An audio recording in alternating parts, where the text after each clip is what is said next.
Welcome to doctors time. మానవ శరీరంలో అత్యంత ప్రధానమైన అవయవం గుండె. దాన్ని మనం కాపాడుకుంటేనే అది మనల్ని కాపాడుతుంది.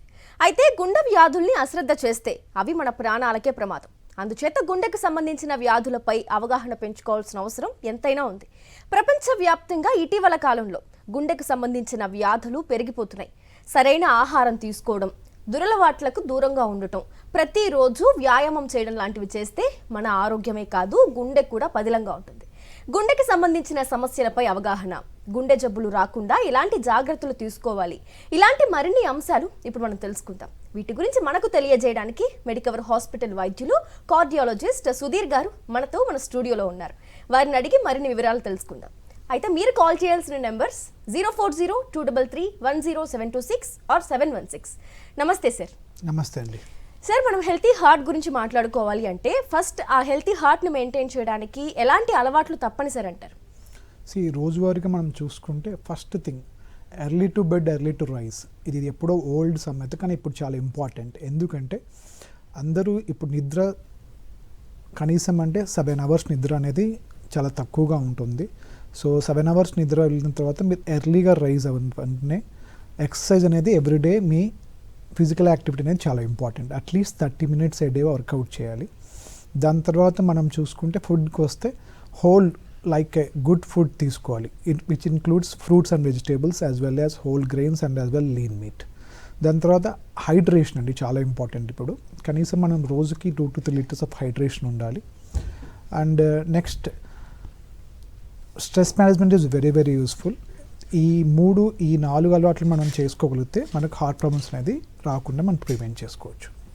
అయితే సార్, ఛాతీలో నొప్పి వచ్చిన ప్రతిసారి దాన్ని హార్ట్ స్ట్రోక్ కానీ గుండె నొప్పి కానీ అందరూ ఫీల్ అవుతూ ఉంటారు. అసలు ఈ స్పెషల్ ఇండికేషన్స్ అనేవి ఉంటాయి కదా ఈ హార్ట్ స్ట్రోక్ వచ్చే ముందు కానీ, అవి ఏమై ఉంటాయి? సో మనము ఇప్పుడు రెస్ట్లో ఇప్పుడు మనం ఇలా కూర్చున్నప్పుడు ఎప్పుడు మనకి బిఫోర్ నొప్పి అలాంటిది అయితే రాదు. ఎప్పుడైతే మనకు హార్ట్ స్ట్రోక్ వస్తుంది లేకపోతే హార్ట్ ప్రాబ్లం వస్తుంది అన్నప్పుడు మనం నడుస్తున్నప్పుడు కానీ ఏదైనా చిన్న నొప్పి రావడం కానివ్వండి, నడుస్తున్నప్పుడు కొద్దిగా శ్వాస తీసుకోవడానికి ఇబ్బంది పడడం కానివ్వండి, నడుస్తున్నప్పుడు గుండె దడ రావడం, ఇలాంటి సిమ్టమ్స్ వస్తున్నప్పుడు మనం చాలా జాగ్రత్తగా ముందుగా వెళ్ళి హెల్త్ చెకప్ చేసుకొని హార్ట్ కండిషన్ ఎలా ఉందనేది మనం చూసుకోవాల్సి ఉంటుంది. అయితే సార్, గుండెపోటు కేసులు అంటే కొంచెం ఏజ్డ్ వాళ్ళకి వచ్చేవి అంతకుముందు. ఎట్ ప్రెజెంట్ మనం చూసుకున్నట్టయితే 30 years 40 yearsలోనే ఈ గుండెపోటు కేసులు పెరిగిపోతూ ఉన్నాయి ప్రస్తుతం. ఎందుకంటారు? రీజన్ ఏమై ఉంటుంది?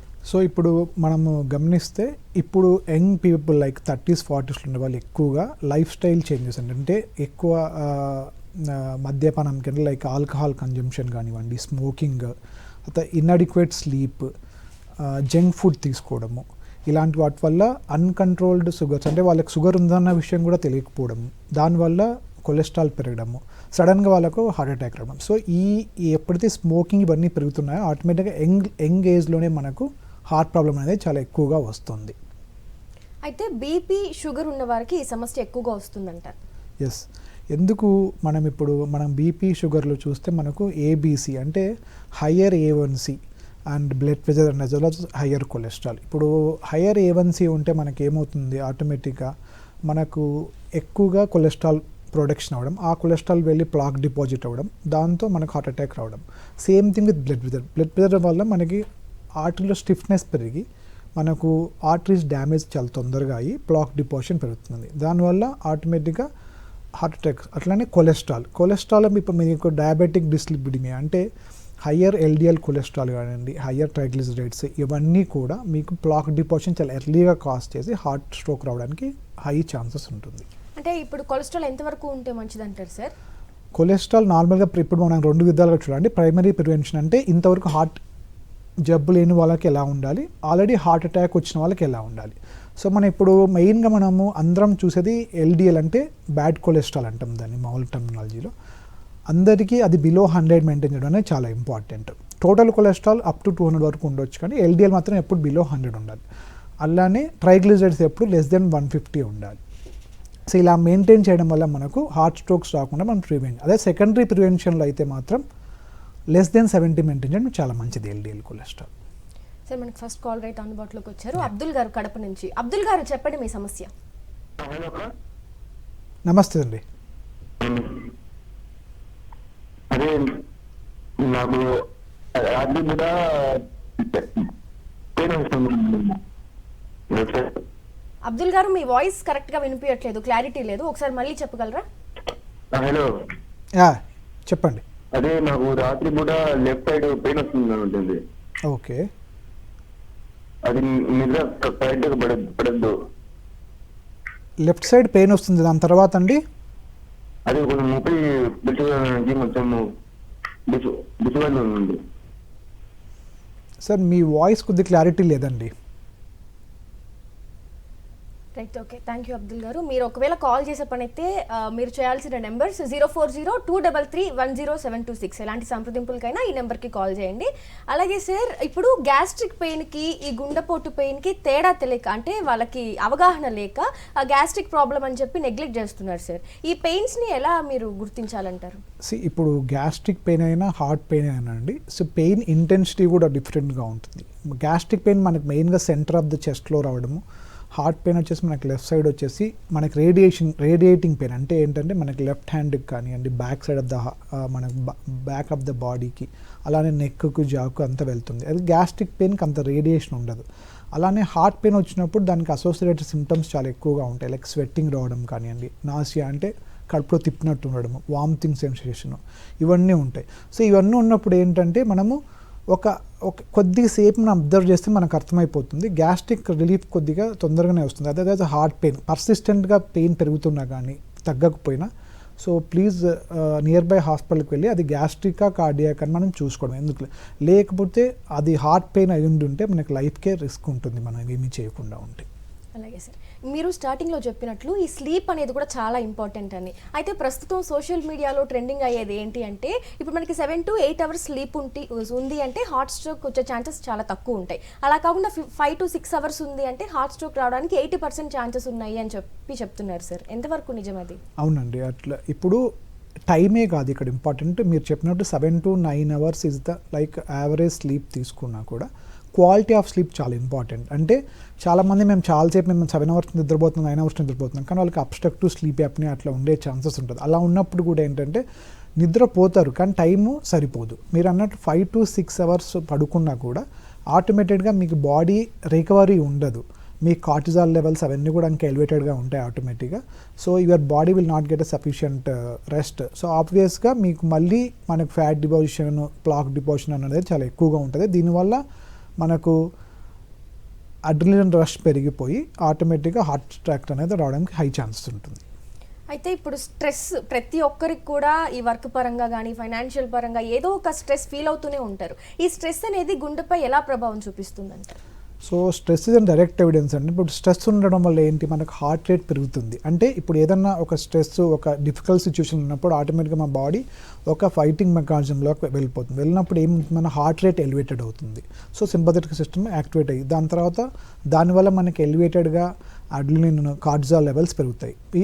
ఇవి పెరగడం వల్ల ఏమవుతుందంటే మనకు ఆటోమేటిక్గా ప్లాక్ డిపాజిషన్ పెరిగి బాగా, సో దానివల్ల హార్ట్ అటాక్ రావడానికి హై స్కోప్ ఉంటుంది. So decrease your stress, try to maintain the yoga, meditation ఇవన్నీ చేసుకుంటూ మనం బ్రీతింగ్ ఎక్సర్సైజ్ చేస్తే స్ట్రెస్ తగ్గుతుంది. స్ట్రెస్ తగ్గడం వల్ల ఆటోమేటిక్గా హార్ట్ రేట్ తగ్గుతుంది. అలాగే సార్, ప్రధానంగా స్మోకింగ్, డ్రింకింగ్, ఈ రెండు అసలు హార్ట్ని ఎలా డ్యామేజ్ చేస్తాయంటారు? Smoking is the main culprit అండి. స్మోకింగ్ చూసుకుంటే మీకు స్మోకింగ్ వల్ల మీ ఆర్టీరియల్ స్టిఫ్నెస్ పెరుగుతుంది. అట్ ద సేమ్ టైం మనకు ఆక్సిజన్ లెవెల్స్ తగ్గి బాడీలో కార్బన్ మోనాక్సైడ్ పెరుగుతుంది. సో ఈ రెండింటి వల్ల ఏమవుతుంది మీకు, ఇప్పుడు 50sలో రావాల్సినటువంటి మనకు ప్లాక్ డిపాజిషన్ 30s ఏదర్ 40sలోనే స్టార్ట్ అవుతుంది. స్టార్ట్ అవడం వల్ల ఏమవుతుందంటే మీకు ఆర్టీరియల్ డ్యామేజ్ లేకపోతే స్పాంటేనియస్గా థ్రాంబస్ ఫామ్ అవ్వడం, అంటే బ్లడ్ క్లాట్ అవ్వడం అలాంటివి చాలా హై ఉంటుంది స్మోకింగ్లో. రైట్, మీకు ఇట్లా హార్ట్కి సంబంధించిన ఇష్యూస్లో ఎలాంటి డౌట్స్ ఉన్నా మీరు సంప్రదించాల్సిన నెంబర్స్ 040-233-10726 ఆర్ 716. మనకి అనదర్ కాలర్ రెడీగా ఉన్నారు సార్, శ్రీనివాస్ గారు కామారెడ్డి నుంచి. శ్రీనివాస్ గారు చెప్పండి మీ సమస్య. మేడం నమస్కారం. మేడం సార్ గారికి నమస్కారం. నమస్కారం అండి. సార్ నిజామాబాద్ నేను కామెంట్ నుంచి మాట్లాడుతున్నాను సార్. యా చెప్పండి. మెడికల్ హాస్పిటల్లో నేను స్టంట్ వేసుకున్నాను సార్ ఈ మధ్యనే. ఓకే, ఒక 1 month అవుతుంది సార్. ఓకే. అయితే ఇప్పుడు మళ్ళీ మీకు కలవాలంటే ఎక్కడ అని ఫోన్ చేస్తాను. మీరు రావచ్చండి మన మెడికవర్ హాస్పిటల్ హైటెక్ సిటీకి, నేను అవైలబుల్ ఉంటాను. మీరు వచ్చి చూపించుకోవచ్చు. థ్యాంక్ యూ శ్రీనివాస్ గారు. సార్, గుండెపోటు వచ్చిన వెంటనే చేయవలసిన ప్రథమ చికిత్స గురించి ఇప్పటికీ ఎవరికి అవగాహన లేదు సార్, దాని గురించి చెప్పండి. ఇప్పుడు ఒకవేళ అది గుండె పోటా కాదా అనేది ఫస్ట్ నిర్ధారించు. ఒకవేళ గుండె పోటీ అనుకుంటే ఇమీడియట్గా కాల్ ఫర్ అండ్ హెల్ప్ అండి, అంటే like calling and ambulance is the first thing you have to do. Then ఇప్పుడు ఆల్రెడీ ఇంతకుముందు ఇలాంటి రిస్క్ ఉంది అన్నప్పుడు ఏంటంటే మనము కొన్ని ట్యాబ్లెట్స్ లైక్ ఆస్పిరిన్ అనే ట్యాబ్లెట్ మనం దగ్గర పెట్టుకుని ఉండాలి, అది వేసుకోవడము.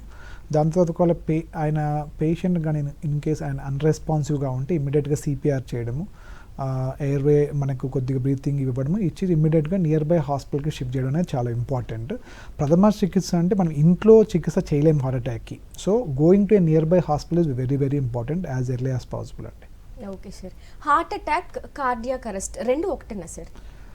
Yeah, so heart attack, cardiac arrest అంటే heart attack can cause a cardiac arrest and other things అంటే మన బాడీలో ఎటువంటి ప్రాబ్లం వచ్చి లాస్ట్కి మనకి లైఫ్ ఎండ్ అవుతున్నప్పుడు అయ్యేది కార్డియాక్ అరెస్ట్. కానీ ఎవరీ హార్ట్ అటాక్ అంటే ఇప్పుడు హార్ట్ అటాక్ వచ్చిన తర్వాత మనం సరైన టైంకి ట్రీట్మెంట్ తీసుకోగలిగితే అదేం కార్డియాక్ అరెస్ట్ కాకుండా ఉంటుంది. కార్డియాక్ అరెస్ట్ అనేది ఏ దాని నుంచైనా అవ్వచ్చు. అంటే heart attack is due to మనకు రక్తనాళాల్లో బ్లడ్ క్లాట్ అవ్వడం వల్ల వచ్చేది హార్ట్ అటాక్ అండి. కార్డియాక్ అరెస్ట్ అంటే it might be due to heart attack, it might be due to arrhythmias. అంటే అరిథ్మియాస్ అంటే హార్ట్ రేట్ ఫాస్ట్గా కొట్టుకొని అలా అయినా కార్డియాక్ అరెస్ట్ అవ్వచ్చు. So cardiac arrest, heart attack same కాదు. Heart attack can cause an cardiac arrest. Sir, ఒక డేలో ఇంత నడక, ఇంత వ్యాయామం చేస్తే గుండె ఆరోగ్యంగా ఉంటుంది అంటారు కదా, అది ఎంతసేపు అట్లా చేయాలి సార్? సో మినిమం 30 minutes ఏ డే అండి, అట్లీస్ట్ 150 minutes ఏ వీక్. ఇది మనం చేసుకోగలిగితే మనకు డెఫినెట్గా అంటే 30 minutes మీరు బర్త్డే తీసుకుంటే 5 days అని అట్లీస్ట్ వీక్కి మీరు మోడరేట్ ఇంటెన్సిటీ ఎక్సర్సైజ్ చేయగలిగితే డెఫినెట్గా that will give a good healthy thing to the heart. Sir, ECG, 2D echo, ఇలా యాంజియోగ్రామ్, ఇలా చాలా టెస్టులు ఉన్నాయి. అసలు ప్రతి ఒక్కరు అంటే హార్ట్ ఇష్యూస్ ఉన్నా లేకపోయినా ప్రతి ఒక్కరు తప్పనిసరిగా చేయించుకోవాల్సిన టెస్ట్స్ ఏంటి సార్? యా, సో ఇప్పుడు మనం జనరల్గా చూసుకుంటే start doing all your like basic ECG, 2D echo, TMT టెస్ట్లన్నీ మీరు అట్లీస్ట్ 20 years ఏజ్ నుంచి స్టార్ట్ చేయడం మంచిదండి. ఒకవేళ మీకు ఫ్యామిలీ హిస్టరీ అంటే ఫాదర్ కానీ ఫస్ట్ లైన్ రిలేటివ్స్లో ఎవరికైనా హార్ట్ ఇష్యూస్ ఉంటే మీరు advance test like advance lipid profile చేసుకోవడము, తర్వాత సిటీ కాల్షియం స్కోర్ చేసుకోవడము, సిటీ యాంజియోగ్రామ్, ఇవన్నీ ఏంటంటే 30-40 years యాక్చువల్గా గైడ్లైన్స్ ప్రకారంగా 40 years నుంచి అంటారు. బట్ మీకు ఫ్యామిలీ హిస్టరీ ఉంటే better start doing at 30. If you don't have any family history start it from doing 40. But basic test like ECG, 2D echo, TMT which comes in like మీ whole body చెకప్లో వస్తుంది, అది మీరు 20 years నుంచి start చేసుకోవచ్చు. Sir, ఎక్కువగా గుండెపోటు మహిళల్లో ఉంటుందా, పురుషులకు వస్తుందా? ఎక్కువగా మీరు ఎవరిని గుర్తించారు? అలాగే ఈ లక్షణాలు అనేవి వీళ్ళకి డిఫరెన్స్ ఎలా ఉంటుంది సార్ లక్షణాల్లో? Yeah, so coming to male and female మీరు గమనిస్తే నార్మల్గా రేషియో వచ్చేసి మేల్స్లోనే ఎక్కువ అండి.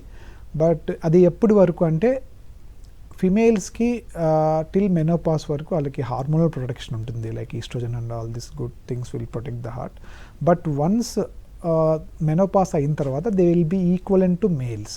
బట్ మేల్స్లో ఏంటంటే డ్యూ టు లైఫ్ స్టైల్ వల్ల కానివ్వండి, అడిక్షన్స్ వల్ల కానివ్వండి, lack of sleep, higher stress వల్ల మోర్ ఇన్ మేల్స్.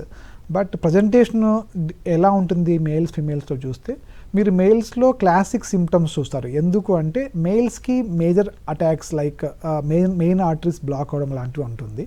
సో వాళ్ళ క్లాసిక్ చెస్ట్ పెయిన్ రావడం అన్నీ ఉంటుంది. అదే ఫిమేల్స్లో చూస్తే మైక్రో సర్క్యులర్ అంటే మైక్రోవాస్కులర్ సర్క్యులేషన్ అంటే చిన్న చిన్న రక్తనాళాలు అంటే మన యాంజియోగ్రామ్లో కనిపించిన బ్లాక్స్ కూడా వాళ్ళకి చిన్న చిన్న మైక్రో సర్క్యులేషన్లో బ్లాక్స్ ఉంటాయి. అలాంటప్పుడు వాళ్ళకు డల్ పెయిన్స్, అదే రేడియేటింగ్ పెయిన్, హ్యాండ్కి పెయిన్ రావడము, జాక్ పెయిన్ రావడము, అలా డిఫరెంట్ ప్రజెంటేషన్ ఉంటుంది. బట్ ఓవరాల్గా when you say male and ఫీమేల్స్లో చూసుకుంటే male are and the higher risk, but once the menopause is done for the females, they are equivalent to males. ఇప్పుడు కుటుంబంలో గుండె జబ్బుల చరిత్ర ఉంది జెనెటిక్స్లో అంటే ఎలాంటి జాగ్రత్తలు పాటించాలంటారు? యా, సో ఇందాక మనం మాట్లాడుకున్నాం కదా, ఇప్పుడు ఆల్రెడీ ఫ్యామిలీ హిస్టరీ ఉన్నప్పుడు నార్మల్ టెస్ట్తో పాటు కొద్దిగా advanced test like advance lipid profile అండి.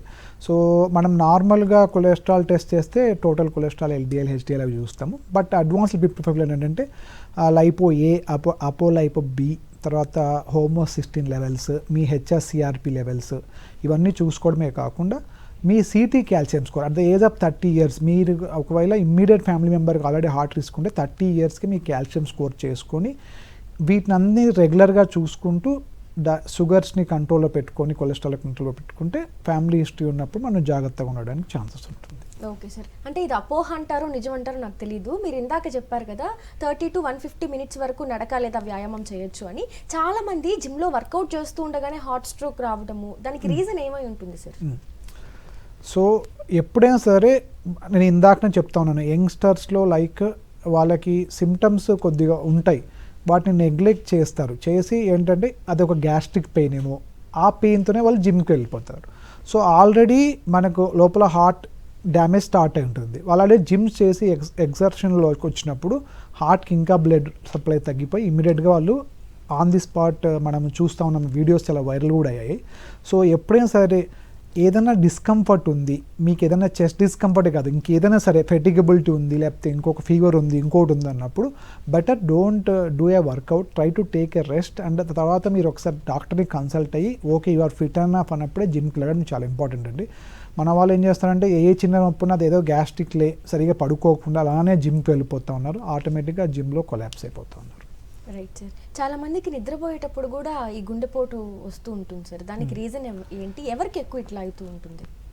మ్యాక్సిమం మీరు గమనిస్తే అండి, నిద్రపోయే వాళ్ళలో గుండె ప్రాబ్లం వచ్చింది అని మీరు వాళ్ళ ఇంట్లో వాళ్ళతో మాట్లాడితే వాళ్ళంతకంటే ముందు అంటే వెరీ 90%, కొన్ని 10% పేషెంట్స్లో మనము చూడంగా 90%లో వాళ్ళకు ముందు రోజు కానీ ఆ పడుకునే ముందు కానీ ఏదో ఒక కలత, అంటే ఏదో ఒక లైక్ ఇండైజెషన్ కానివ్వండి, ఒక టైప్ ఆఫ్ గ్యాస్ట్రిక్ కానీ ఏదో ఒకటి ఉంటుంది. సో వాళ్ళు దాన్ని నెగ్లెక్ట్ చేసి అలానే పడుకొని నిద్రపోవడం వల్ల అది మేజర్ అటాక్ లాగా కన్వర్ట్ అయ్యి నిద్రలు. ఒక 10% ఇండివిజువల్స్లో మాత్రము ఆల్రెడీ షుగర్ ఉన్న వాళ్ళకి హార్ట్ అటాక్ అనేది వచ్చి ఉంటుంది, కానీ పెయిన్ సెన్సేషన్ వాళ్ళలో షుగర్ ఉన్న వాళ్ళలో పెయిన్ సెన్సేషన్ అనేది తక్కువగా ఉంటుంది. సో వాళ్ళు ఇదేదో నార్మల్ పెయిన్లే అనుకొని నిద్రపోతారు. నిద్రపోయినప్పుడు అది కాస్త లెఫ్ట్ మెయిన్ అంటే మనకి మెయిన్ రక్తనాళంలో బ్లాక్ ఏర్పడి ఇమ్మీడియట్గా అది లైఫ్కి డేంజర్ అవుతుందండి.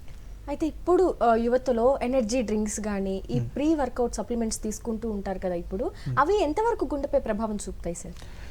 ఇప్పుడు ఎనర్జీ డ్రింక్స్లో మీకు కావాల్సిన దానికంటే హయ్యర్ ఎనర్జీ దొరుకుతుంది, which is not at all essential unless you are a very like a very sports person కానీ ఎక్స్ట్రీమ్ వర్కౌట్స్ చేసిన వాళ్ళలోనే ఎనర్జీ డ్రింక్స్ అండి. లేకపోతే మన వాళ్ళు ఇప్పుడు ఏం చేస్తున్నారు, ఎగ్జామ్ ఉంది నేను చదువుకోవాలి, నాకు ఒక ఎనర్జీ డ్రింక్ కావాలి.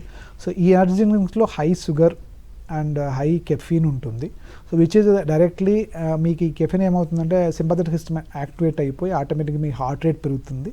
దీనివల్ల excess sugar plus excess caffeine this will indirectly cause మనకు డైరెక్ట్గా దీనివల్ల మనకు లిపిడ్ ప్రొఫైల్ పెరగడం కానీ ప్లాక్ డిపాజిషన్ పెరిగి హార్ట్ స్ట్రోక్స్ రావడానికి హై ఛాన్సెస్ ఉంటాయి. So try to avoid energy drinks unless we are very particular అంటే మీ హై స్పోర్ట్స్ పర్సన్ అయ్యి చాలా ఎక్కువ ఎక్స్ట్రీమ్ వర్కౌట్ చేసినప్పుడు ఎనర్జీ డ్రింక్స్ తీసుకోవడం అడ్వైజబుల్ అండి.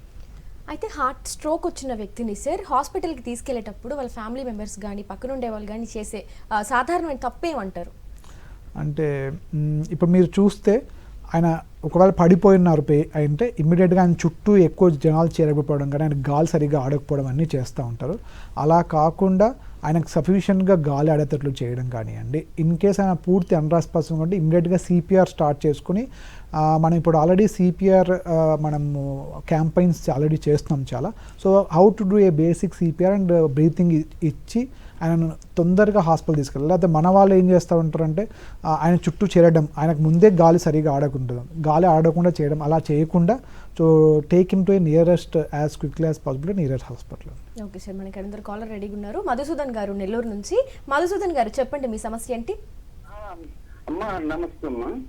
నమస్తే అండి, చెప్పండి. అదే సార్తో మాట్లాడు. చెప్పండి సార్. సార్ నమస్తే సార్. నమస్తే అండి. అది నాకు షుగర్ ఉంది సార్. ఓకే. అది 4 years నుంచి ఉంది, టాబ్లెట్స్ వాడుతున్నాము 3 పూట్ల. ఓకే. అది గుండెల్లో దడదడగా ఉంటుంది. కొన్నిసార్లు ఈ గ్యాస్ ట్రబుల్ వల్ల నేను కొంచెం గుండెల్లో హార్ట్ లో బరువుగా అట్లా ఉంటుంది సార్. అది కొంచెం దడగా ఉంటుంది. ఓకే ఓకే సార్, అంటే మీకు ఆల్రెడీ షుగర్ ఉంది, మీ వయసు ఎంత? మా వయసు 40 కదా సార్. ఒకసారి అంటే రెగ్యులర్ చెకప్ అయితే చేయించుకొని మీరు బేసిక్ ఈసీజీ టుడిఏకో టీఎండి చేయించుకోండి సార్. సో ఆటోమేటిక్గా ఈ గుండె దడ ఏంటిది, షుగర్ డౌన్ అయ్యి గుండె దడ వస్తుందా లేకపోతే ఆల్రెడీ గుండెలో ఏమైనా ప్రాబ్లం ఉండి ఏమైనా చిన్న బ్లాకేజ్ ఉందా అనేది మనకి ఈసీజీ టుడిఏకో టీఎంటీలో మనకు తెలిసిపోతుంది. ఒకవేళ మీరు టీఎంటీ కానీ అడిక్వేట్ హార్ట్ రేట్ వచ్చేంత వరకు చేయగలిగే ఎటువంటి చేంజెస్ లేకపోతే మనం పెద్దగా వరి అవ్వాల్సిన అవసరం లేదు. బట్ మీరు ఆల్రెడీ 40 years ప్లస్ 4 years నుంచి డయాబెటిక్ కాబట్టి సార్ మీ సిటీ, కాల్షియం స్కోర్ ఇవన్నీ కూడా చేసుకోవడం మంచిది. సార్ అలాగే ఈ డ్రగ్ కోటెడ్ బెలూన్ చికిత్స అంటే ఏంటి సార్? యా, సో ఇప్పుడు మామూలుగా మనం హార్ట్ అటాక్ వచ్చి లోపల ఏదైనా మనకు లేదు నార్మల్గా కూడా మనం యాంజియోగ్రామ్ చేసినప్పుడు ఏదైనా బ్లాక్ ఉన్నప్పుడు మామూలుగా మనము డ్రగ్ ఎల్యూటింగ్ స్టెంట్, మీరు డ్రగ్ ఎల్యూటింగ్ బెలూన్ గురించి అడిగారు. డ్రగ్ ఎల్యూటింగ్ స్టెంట్ ఏంటంటే మనకు మామూలుగా బెలూన్తో మనం ఒకసారి రక్తనాళంని క్లీన్ చేసి ఎలాంగేట్ చేసిన తర్వాత స్టంట్ వేస్తాం. ఇప్పుడు అది మెయిన్ రక్తనాళంలో అయితే సరిపోతుంది. కొన్నిసార్లు ఏమవుతుందంటే మనకు మెయిన్ రక్తనాళం నుంచి పక్కకి వెళ్ళే చిన్న బ్రాంచెస్ ఉంటాయి. వాటిలో మనకు స్టంట్ కంటే కూడా డ్రగ్ ఎల్యూటింగ్ బెలూన్ వల్ల మనకు మంచి రిజల్ట్ అనేది వస్తుంది. మెటల్ని ప్రివెంట్ చేయొచ్చు. అంటే ఇప్పుడు ఫర్ ఎగ్జాంపుల్ ఆ చిన్న రక్తనాళంలో మనము స్టంట్ వేయడం వల్ల మళ్ళీ బ్లాక్ అయ్యే ఛాన్సెస్ తక్కువ ఉంటాయి. అలాంటప్పుడు డ్రగ్ ఎల్యూటింగ్ బెలూన్తో మనము దాన్ని చేస్తే సేమ్ డ్రగ్ ఎల్యూటింగ్ స్టెంట్తో ఎలాంటి రిజల్ట్ వస్తుందో అలాంటి రిజల్టే వస్తుంది. దానికి కూడా మంచి లాంగ్ టర్మ్ ఇప్పుడు స్టడీస్ అనేవి జరుగుతూ ఉన్నాయి. దానికి కూడా మంచి లాంగ్ టర్మ్ రిజల్ట్స్ అనేవి చాలా బాగున్నాయండి. ఓకే సార్, ఇప్పుడు ఇట్లా గుండెను హెల్తీగా ఉంచుకోవడానికి తినవలసిన ఆహారం ఏంటి, తినకూడని హానికరమైన ఆహారాలు ఏంటి, అలాగే పాటించాల్సిన నియమాలు ఏంటి సార్? సో ఇప్పుడు ఫస్ట్ మనం డైట్ గురించి మాట్లాడుకుంటే నేను ఇందాక చెప్పినట్టు అంటే ఫస్ట్ తినాల్సిన దాని గురించి మాట్లాడదామండి. లైక్ కలర్ఫుల్ ప్లేట్ అంటే లైక్ మంచి fruits and vegetables, colourful fruits and vegetables తీసుకోవడమే కాకుండా లీన్ ప్రోటీన్ తీసుకోవడము.